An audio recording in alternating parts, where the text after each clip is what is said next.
It's not every day we get $47 million to spend to make your city better. But we almost need to realize why we have this money. The COVID-19 pandemic has taken so much from us in so many ways over the last 2 years.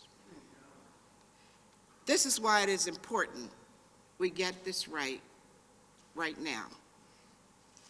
I want to thank the residents of this great city for coming out this past February and sharing their wants and their needs for this community. Their input was integral in figuring how the money should be spent. This administration listened and came up with a list we feel will help the city of Harrisburg thrive coming out of this pandemic.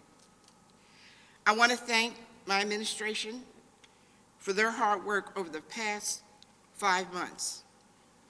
Business Administrator Dan Hartman, City Solicitor Neil Grover, Commissioner Carter, Fire Chief Brian Enterline, Parks and Recreation Director Dave Baker, Building and Housing Director Denise Hill, and a special salute to my special assistant, Gina Roberson, who put this all together, and so many more of the residents and the city employees of Harrisburg.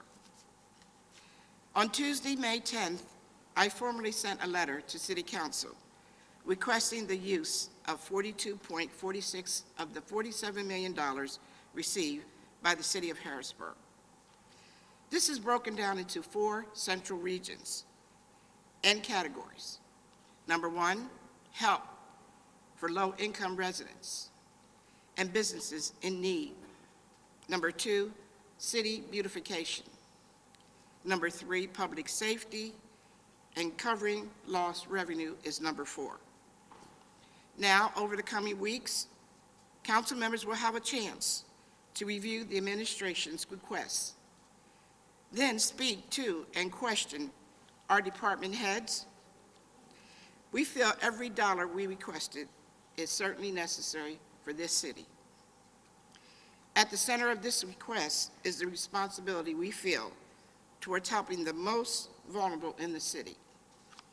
Many of you spoke to me back in March, and I told you when this ARPA money is released, a big chunk of it will go towards building new, affordable homes.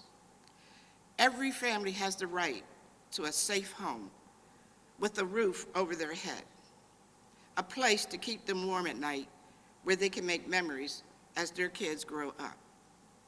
That's why we want to devote $8 million to build new homes in the city of Harrisburg, and $5 million so low-income seniors and families can qualify for home repairs.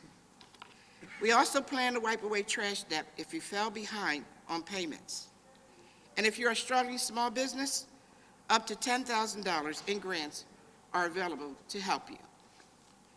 On my inauguration day, one of the first things I said, one of my administration's top priorities was to give our children more things to do in safe places so mom and dad can sleep easier at night. We need to keep them active and having fun so that they're staying out of trouble. The Hall Manor Pool in South Harrisburg is outdated and is due for a remodel. We want to turn it into a water park destination for kids and families to make memories during the summer. A spray park, lazy river, and slides are all part of our plans, plus indoor and outdoor spaces for family events.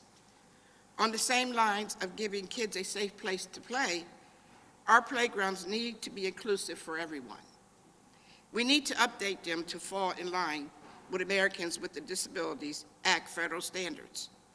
And with these funds, we plan to do so. Lastly, the city of Harrisburg is beyond blessed to have people like Commissioner Carter leading the Police Bureau and Chief Enterline heading the Bureau of Fire. The two teams have continued their pledge to residents throughout the city and during the pandemic, even through illness and short staffing. Yet, police have solved 90% of the homicides in this city this year, and crime is down considerably over the past 5 weeks. Congratulations. Meanwhile, firefighters' response time is the fastest it's ever been. They saved every life they come across in 2022, and also saved property owners millions of dollars to boot. They deserve a bonus, and that's why, with council's approval, I, the mayor of this city, want to give each of them $5,000 as a bonus. And if the residents of Harrisburg are going to rely on them to serve and protect, the city needs to protect them in their own house.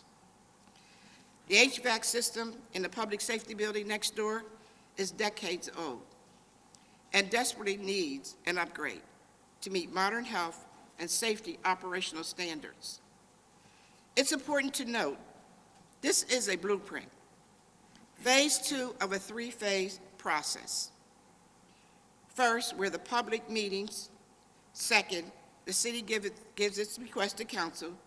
And third, council holds hearings on the funding, asks our department experts about it, and votes. The plan we're discussing today may not be the final plan, and that's okay. Just like the public had a chance to chime in before, council now has the right as well. At the end of the day, our goals remain the same. Do what's best for the people of this city. We think this money will go a long way to doing just that. Thank you all, and I'll be happy to take any questions. I will forward it over to Mr. Hartman or Miss, I got your name. Denise.